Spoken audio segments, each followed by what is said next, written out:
mengucapkan terima kasih kepada Bapak Ibu yang berkenan hadir untuk mendengarkan berbagi pemahaman kita tentang disiplin positif, di mana ini adalah sebagian tugas kami dalam mengikuti pendidikan guru penggerak.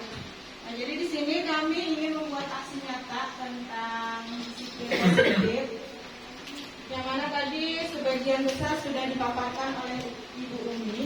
Nah, jadi ulun melanjutkan materi yang sudah dipaparkan Ibu Umi tadi masih tentang disiplin positif. Nah, di sini langsung saja kita masuk ke materinya, itu tentang disiplin positif tadi. Nah, di sini kita ambil perumpamaan, kita ambil contoh perbandingannya dengan hidup tumbuh-tumbuhan seorang petani. Jadi kita sebagai guru ini diibaratkan itu sebagai seorang petani. Kita menanam misalnya menanam padi, kita itu perlu dipupuk padinya, perlu tumbuh, perlu diperbaiki dengan kondisi tanah yang juga harus baik. Begitulah keadaan kita sebagai guru. Nah, jadi kita sebagai guru perlu menuntun anak-anak kita supaya mereka bisa hidup berkembang, supaya bisa mampu mereka hidup mandiri di masyarakat. Nah, jadi seperti petani tadi yang menanam padi, mereka tumbuhnya padi tadi dengan cara memperbaiki kondisi tanahnya, memelihara tanaman padinya, kemudian memberi pupuk, memberi air, kemudian membasmi ulat-ulat dan jamur-jamur. Nah, begitu juga untuk menumbuhkan disiplin positif kepada anak, itu kita perlu memupuk yang berawal dari diri kita sendiri. Nah, jadi kita sebagai guru harus memberikan contoh, harus memberikan teladan bagaimana disiplin positif itu bisa kita ajarkan kepada murid-murid kita. Nah, selanjutnya, di sini ulun punya contoh kasus, mungkin bisa kita baca sama-sama. Di sini ada Ibu Dani sedang menjelaskan pelajaran bahasa Inggris di papan tulis, namun beliau memperhatikan ada seorang murid yang bernama Fajar malah tidur-tiduran dan tampak acuh tak acuh pada pelajarannya. Fajar coba jawab pertanyaan nomor 3, kata Ibu Dani. Maju ke depan dan kerjakan di papan tulis. Fajar pun tampak malas-malasan maju ke depan, dan sesampai di depan papan tulis, Fajar hanya diam terpaku sambil memegang buku bahasa Inggrisnya dan memainkan spidol di tangannya. Ayo Fajar, makanya jangan tidur-tiduran, lain kali perhatikan. Sudah sana, duduk kembali. Kira-kira siapa yang bisa? Kata Ibu Dani. Kemudian Fajar pun kembali duduk di bangkunya. Hal seperti ini sudah seringkali terjadi pada Fajar, seperti tidak memperhatikan, acuh tak acuh, dan nilai-nilainya pun tidak terlalu baik untuk pelajaran bahasa Inggris. Pada saat ditegur oleh Ibu Dani, Fajar hanya menjawab, "Tidak tahu Bu," katanya. Ibu Dani pun menjawab lirik, "Gimana kamu Fajar? Kamu tidak kasihan sama ibu ya? Ibu sudah capek-capek mengajarkan kamu, tidak kasihan sama ibu." Dan Fajar pun diam membisu. Nah, dari kasus ini, adakah dari Bu Hantian yang bisa memberikan penjelasan bagaimana seharusnya bagaimana seharusnya Ibu Dani menyikapi sikap Fajar ini? Boleh minta satu orang. Gimana kamu Fajar? Kamu tidak kasihan ya sama ibu? Ibu sudah capek-capek mengajarkan kamu, tidak kasihan ya sama ibu? Hal atau kalimat seperti ini menurut saya tidak seharusnya atau kurang tepat diucapkan oleh Ibu Dani, karena hal ini dapat memacu anak untuk merasa bersalah kepada beliau. Di sana itu ada kalimat yang menekankan, ibu sudah capek-capek mengajarkan kamu. Nah, seolah-olah Dani adalah penyebab capeknya Ibu Dani. Jadi Ibu Dani ini seperti bertindak sebagai pembuat rasa Ibu Dani. Fajar. Ya, Ibu Dani. Dani gurunya, Fajar muridnya. Iya, Ibu Dani. Oh iya, maaf terbalik ya. Seharusnya Ibu Dani ini tidak seperti itu kepada Fajar. Di sini beliau terlihat mengambil posisi kontrol sebagai pembuat rasa bersalah. Seharusnya Ibu Dani bersikap sebagai manajer di kelasnya. Artinya beliau harus sadar bahwa Fajar ini bukan hanya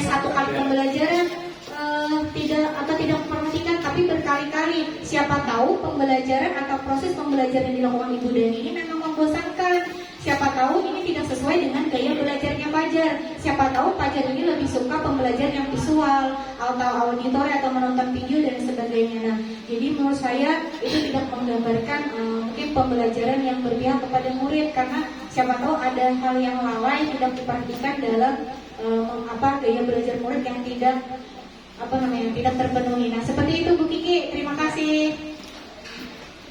Terima kasih Ibu Nur, luar biasa pemaparannya dengan murid. Mungkin ada satu orang lagi yang bisa menyampaikan pendapatnya bagaimana seharusnya Ibu Dani ini bertindak supaya Fajar merasa dirinya itu. Ibu Dani, maka saya akan bertanya dulu, Fajar, kenapa Fajar tiduran? Ngantuk kah? Kayak gitu. Kenapa Fajar tiduran di rumah tadi tidak tidur kah? Atau tadi malam tidurnya jam berapa? Bangun jam berapa? Kalau menurut saya harus ada pertanyaan-pertanyaan yang diajukan agar Ibu Dani tidak melimpahkan kesalahan itu kepada si Fajar kayak gitu. Kemudian seandainya setelah komunikasi Fajar nggak suka belajar bahasa Inggris, Fajar maunya belajar seperti apa kayak gitu. Kalau menurut saya ada dialog-dialog yang bisa dilakukan dengan peserta didik ketika mereka tidak mau memperhatikan kita di dalam kelas. Seandainya murid itu bisa diajak berdialog seperti itu ya Bu ya. Jadi kalau menurut saya pertama Ibu Dani harus berkomunikasi dulu dengan Fajar dan tidak menyalahkan Fajar. Kemudian misalnya tidak hanya dengan Fajar tapi juga dengan anak-anak di kelasnya bisa dikomunikasikan pembelajaran seperti apa yang sebenarnya anak-anak itu inginkan supaya kayak Fajar nggak tidur, tidak uring-uringan seperti itu. Ini itu dari Bu Kiki. Terima kasih.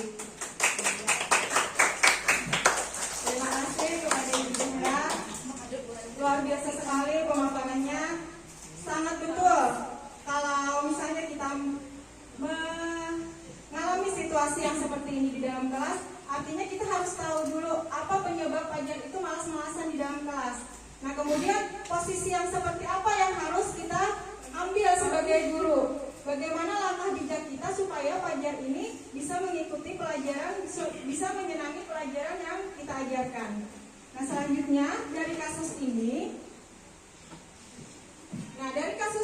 muncullah kebutuhan dasar manusia. Seperti yang dijelaskan Ibu Zahra tadi, kita harus mencari tahu kenapa penyebabnya Fajar ini malas-malasan di kelas.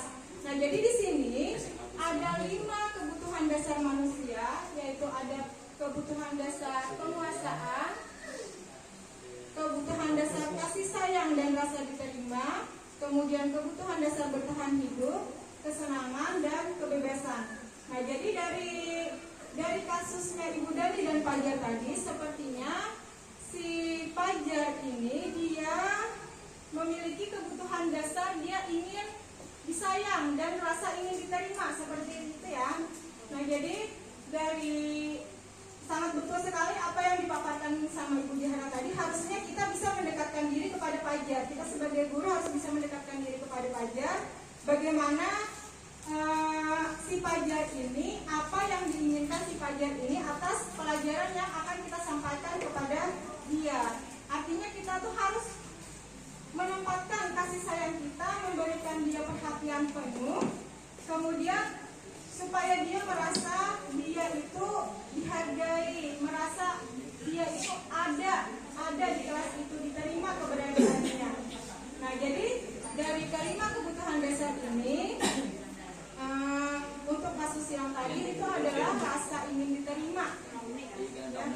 Nah, jadi untuk yang pertama tadi kebutuhan yang bertahan hidup itu yang bersifat fisiologis, kemudian kebutuhan kasih sayang dan rasa diterima, kebutuhan ini bersifat psikologis. Seperti yang telah Ibu Umi sampaikan, sebenarnya kita ini di dalam kelas itu juga berperan sebagai guru BK. Ya, nah karena tidak semua masalah itu harus dilimpahkan ke guru BK. Artinya kalau misalnya wali kelasnya bisa mengatasinya sendiri dulu, wali kelas dulu yang mengatasi. Kalau memang nanti sudah tidak bisa, baru kita rembukan dengan rekan sejawat atau dengan guru BK tadi. Kalau misalnya ada guru BK-nya, ada kebetulan soal bisa mendekat guru BK, maka kita menyelesaikannya sama-sama. Nah, kemudian lagi tadi ada kebutuhan dasar untuk penguasaan. Nah, penguasaan di sini itu kebutuhan dasarnya itu dia ingin mencapai sesuatu, ingin mendapatkan sesuatu. Artinya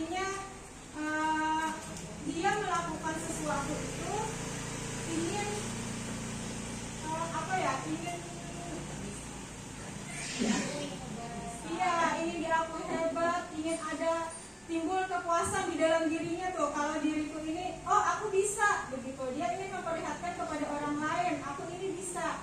Nah, kemudian ada lagi kesenangan, kebutuhan dasar manusia kesenangan. Artinya di sini kesenangan di sini dia apa yang mereka senangi itu yang dia lakukan. Misalnya seperti anak kan, kita melihat anak-anak apalagi di SD biasanya kan mereka belajar sekehendak mereka. Nah itu mungkin kebutuhan dasarnya tentang kesenangan. Kemudian yang terakhir adalah kebebasan. Kebebasan di sini artinya mereka dibebaskan untuk memilih apa saja yang mereka inginkan. Nah kemudian selain kebutuhan dasar tadi untuk kasus yang kita alami, kita di sini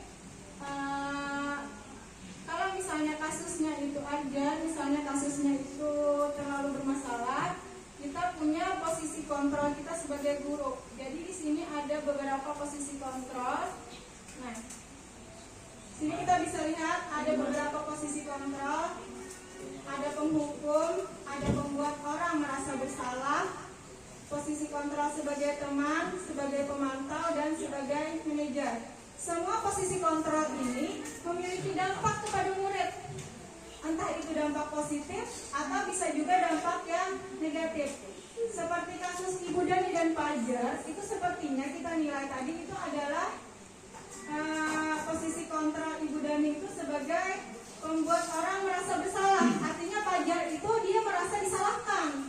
Kenapa dia tidak mengikuti pelajaran Ibu Dani? Padahal Ibu Dani sudah capek-capek menjelaskan pelajarannya. Padahal kan tidak satu orang Fajar saja yang berada di dalam kelas itu. Nah, jadi dari posisi kontrol itu dampaknya yang mungkin terjadi kepada Dani itu adalah Dani merasa rendah diri, merasa tidak dihargai, merasa tidak dianggap keberadaannya. Nah, kemudian yang bagusnya seperti apa sikap Ibu Dani tadi? Sikap Ibu Dani tadi yang bagusnya bisa sebagai teman, bisa juga sebagai manajer. Nah, sebagai teman itu kita berusaha mendekati dia, mencari alasan kenapa Fajar tadi malas-malasan dalam mengikuti pelajarannya Ibu Dani. Kemudian sebagai manajer itu kita ini memberikan pandangan kepada Dani, artinya kita tetap menuntun Dani. Menuntun Fajar begitu. Kita tetap menuntun Fajar dengan cara di sini ada mengajukan pertanyaan-pertanyaan. Nah, pertanyaan-pertanyaan tadi nanti kita bahas di sedi 3 restitusi. Nah, kemudian hasilnya tadi kalau misalnya dia sebagai pemantau, dia sebagai teman, maka si Fajar tadi akan ketergantungan, akan mendekati dengan gurunya tadi. Ya dia merasa senang lah begitu, bisa berteman dengan guru. Nah, kalau sebagai manajer bisa memakan pribadinya. Nah, kemudian dampak yang timbul sebagai teman tadi, dia tidak jadi mandiri anaknya. Dia tergantung, apa-apa yang harus dia lakukan, dia harus curhat dulu dengan gurunya. Dia harus mencari pembenaran dulu. Dia bertanya dulu, harusnya aku ini seperti apa? Seperti itu. Tapi kalau kita sebagai posisi manajer, maka apa motivasi yang ada dirinya itu muncul di dalam dirinya sendiri, bukan dari orang lain, bukan dari atas suruhan dari orang lain begitu. Nah, jadi yang lebih baik itu adalah sebagai manajer, karena dari manajer ini kita bisa memotivasi anak supaya muncul keinginan dia untuk melakukan sesuatu, memperbaiki dirinya. Nah, jadi kemudian selanjutnya, nah dari kasus tadi kita lakukan tahapan restitusi. Tahapan restitusi ini adalah langkah kita dalam memperbaiki kesalahan anak. Nah, jadi kita menempatkan diri kita itu di posisi yang mana, kemudian kita lakukan langkah restitusi di sini, langkah perbaikan untuk memperbaiki kesalahan yang telah dilakukan anak. Kita bukan menyalahkan anak, tapi kita membimbing mereka supaya mereka bisa menjadi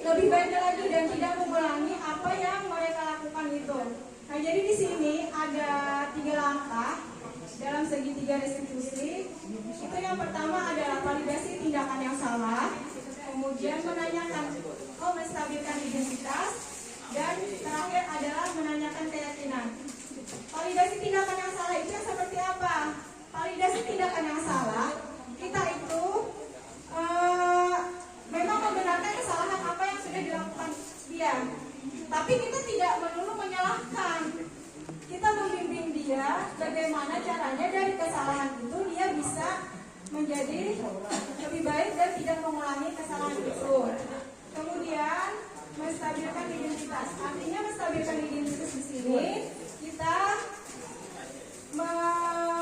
menyampaikan kepada anak kalau misalnya apa yang sudah kita lakukan itu kamu memang salah, cuma kamu berhak untuk memperbaiki kesalahan kamu. Apa yang harus kamu lakukan? Kita tanyakan apa yang harus kamu lakukan. Jadi yang kita tanyakan itu bukan suruhan, tapi yang kita tanyakan itu adalah yang menimbulkan motivasi dari diri anak. Apa yang harus dia lakukan untuk memperbaiki kesalahan tersebut. Nah, kemudian yang terakhir menanyakan keyakinan. Menanyakan keyakinan ini kalau di sekolah-sekolah yang lain orang sudah mempunyai keyakinan keras masing-masing ya. Nah, jadi dari keyakinan keras itu kita tanyakan, apakah kamu ingat dengan keyakinan keras kita apa saja? Apakah ya misalnya saling menghargai, menghormati guru yang sedang berbicara di depan. Nah, apakah yang kamu lakukan ini sudah benar? Nah, dari sana nanti muncullah motivasi dari dalam diri anak, sehingga dia merasa dirinya, oh aku salah, aku harus memperbaiki diriku. Bagaimana caranya aku memperbaiki diri? Nah, seperti itu. Nah, jadi kesimpulannya dari kasus-kasus yang ada yang sudah kita temui selama ini, ulun rasa ibu dan bapak semuanya sudah bijaksana dalam mengambil posisi kontrol kita. Meskipun kita sebenarnya tidak tahu ada bermacam posisi kontrol yang ada di sini. Kemudian tahapan-tahapannya juga kami baru juga belajar ya, baru juga belajar dan kami juga baru menyadari ternyata yang sudah kita lakukan selama ini itu ada teorinya. Nah, jadi untuk disiplin positif ini perlu sebenarnya dari dalam diri kita sendiri dulu. Jadi kita yang memunculkan disiplin positif, dan kita kalau sudah muncul disiplin positif di dalam diri kita, insya Allah anak didik kita juga akan menuruti apa yang kita lakukan. Mungkin itu saja yang bisa ulun sampaikan. Terima kasih atas perhatiannya. Assalamualaikum warahmatullahi wabarakatuh.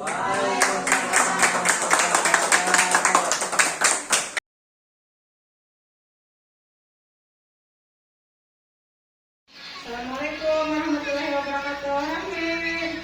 Assalamualaikum. Waalaikumsalam warahmatullahi wabarakatuh.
sebelum kita membuat kesepakatan kelas, Ibu jelaskan dulu. Kesepakatan kelas atau keyakinan kelas itu sama dengan peraturan. Nah, peraturan di dalam kelas kita. Tapi peraturan yang kita buat itu kita sepakati bersama-sama, kita buat bersama-sama. Jadi bukan peraturan itu dari Ibu, bukan. Jadi peraturan itu dari kalian. Kalian yang membuat peraturannya dan kalian juga yang harus melakukannya. Jadi kalau kalian melakukan di luar dari peraturan itu atau melanggar dari peraturan itu, maka nanti kalian dikenai konsekuensinya, ya. Nah, jadi peraturan itu tadilah yang dinamakan dengan keyakinan kelas kita, keyakinan kelas yang kita sepakati bersama-sama. Nah, keyakinan kelas itu misalnya yang di dalam kelas kita ini adalah menjaga kebersihan, ya. Nah, kemudian apa lagi? Datang ke sekolah harus tepat waktu, harus berpakaian rapi dan pakaian apa nih? Seragam sekolah. Boleh nggak baju bukan seragam sekolah, baju di rumah boleh nggak ada dibawa ke sekolah? Tidak boleh. Jadi datang ke sekolah harus memakai seragam sekolah. Datang harus tepat waktu. Pakai apa lagi? Pakai apa nih kan? Pakai? Ayo, pakai kaos kaki. Pakai apa lagi? Pakai sepatu. Jangan pakai sandal. Ya. Nah, sekarang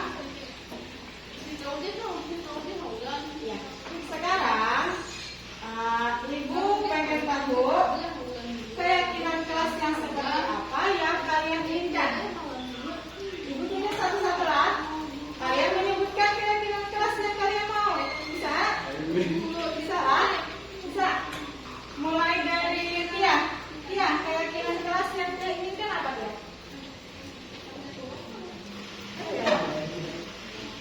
Apa? Ya? Apa? Ya, sebutkan.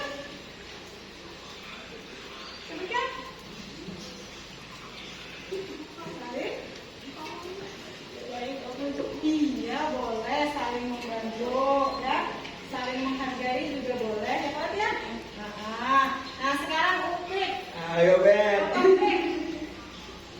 Upik keyakinan kelas yang Upik inginkan itu apa, Upik? Ya, sebutkan. Aduh. Iya, nah disiplin ini termasuk dengan datang harus tepat waktu. Yang tadi Ibu sebutkan, memakai seragam ke sekolah, memakai sepatu, itu namanya adalah disiplin. Nah, sekarang Yulia, apa keyakinan kelas yang inginkan?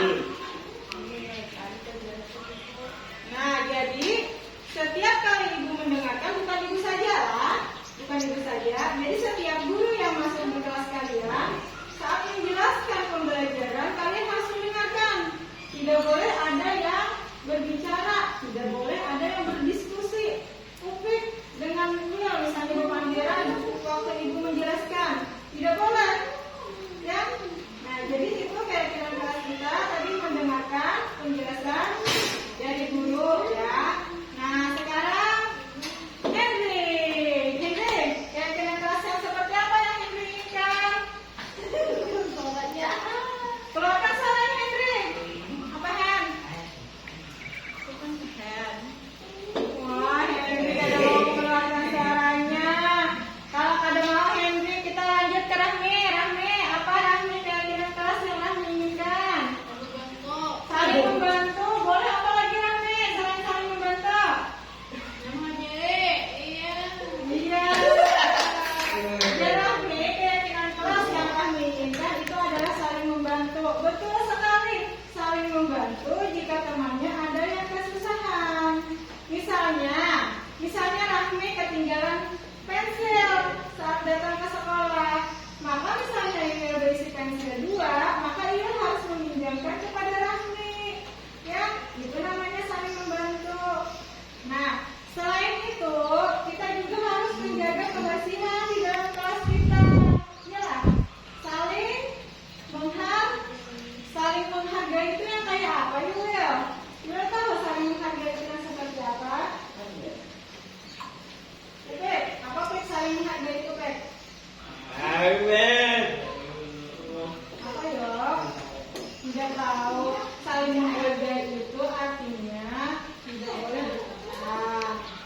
Nah, itu saling menghargai. Misalnya ia sedang berbicara, kita harus mendengarkan.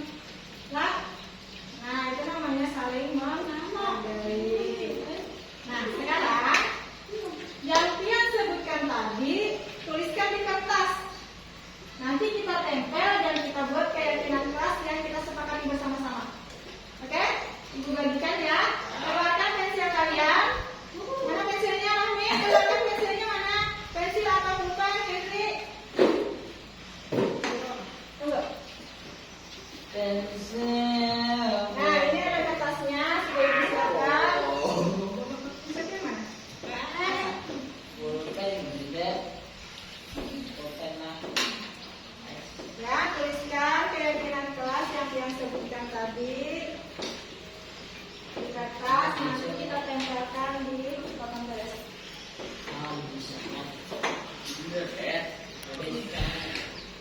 Ya, silakan tuliskan. Kalau sudah kita tempelkan.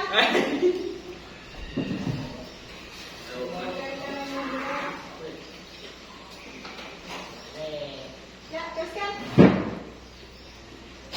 Ya, tulis. Tulis di kertasnya. Ini ya. Ya.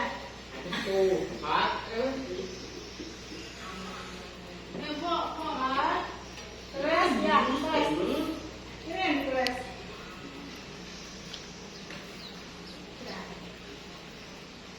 Nami, tempelkan di muka.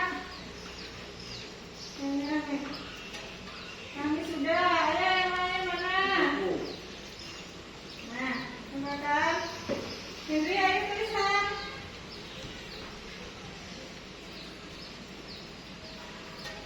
Ya. Nah, Nami duduk lagi Rahmi. Udah, Henry tulis.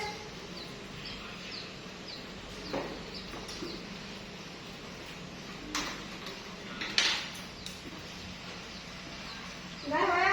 Kalau sudah, dia tempel di depan tulis, di papan tulis. Nah, sudah. Tadi apa Pek? Keyakinan kelasnya Pek? Hah? Iya, disiplin ya Pek. Ya sudah. Susunlah. Kita kan? Susun di samping punya. Ya.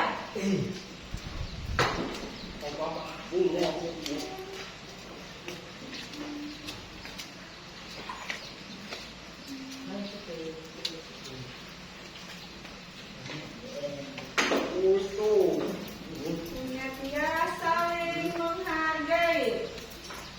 Ya. Nah, tempelkan dia di papan tulis dia.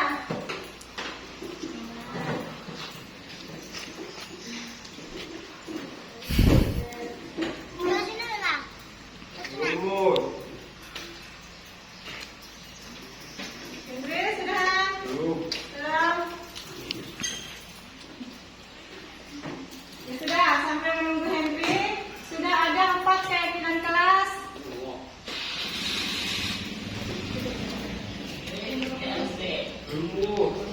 Nah, sambil menunggu Henry, sudah ada 4 keyakinan kelas yang kita sepakati bersama-sama. Keyakinan kelas itu dari kalian sendiri yang membuat dan kalian sendiri yang melakukannya.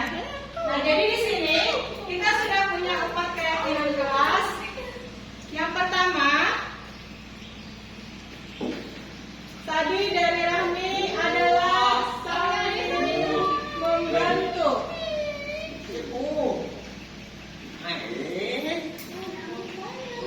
Kemudian Iwel menuliskan keyakinan kelas yang Iwel inginkan adalah mendengarkan penjelasan guru.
Jadi sebelum datang ke sekolah, sebelum pelajaran dimulai, siapa yang jadwal menyapu hari ini, siapa jadwal kebersihan hari ini, kalian harus membersihkan kelas kita dulu. Apa aja tugasnya? Tugasnya menyapu dan merapikan ke kelas. Bisa? Bisa ya? Nah, sudah ada 5 keyakinan kelas yang kita sepakati. Ya? Sepakat kita ini? Kami sepakat kan ini keyakinan kelas kita? Ayo betul, sepakat ya? Ya. Sepakat. Ya, apa Pek? Ya, keyakinan kelas kita ada 5. Dengarkan ibu dulu. Saling membantu, mendengarkan penjelasan guru, disiplin, saling menghargai, dan juga menjaga kebersihan kelas. Ya, sudah. Ya. Nah, jadi ada 5 yang harus kalian patuhi. Dan jika kalian tidak mematuhi ini, maka kalian akan dapat konsekuensinya. Entah nanti kalian disuruh mengulanginya, disuruh membersihkan kelas lagi. Oke, bagaimana dengan keyakinan kelas? Sepakat? Sepakat. Jadi kita sepakat sudah punya 5 keyakinan kelas. Ya? Nah, kalau sudah, nanti ini ibu ketikkan, ibu printkan besar-besar supaya kalian bisa membacanya setiap hari. Jadi supaya ingat dan tidak ada yang melanggarnya. Ya, ada? Oke. Nah, sekarang kalau sudah keyakinan kelas kita sudah kita sepakati, maka pelajaran kita hari ini sudah selesai dalam membuat keyakinan kelas. Oke? Oke. Untuk hari ini ucapkan terima kasih. Salah hilaf mohon ibu minta maaf. Wassalamualaikum warahmatullahi wabarakatuh. Assalamualaikum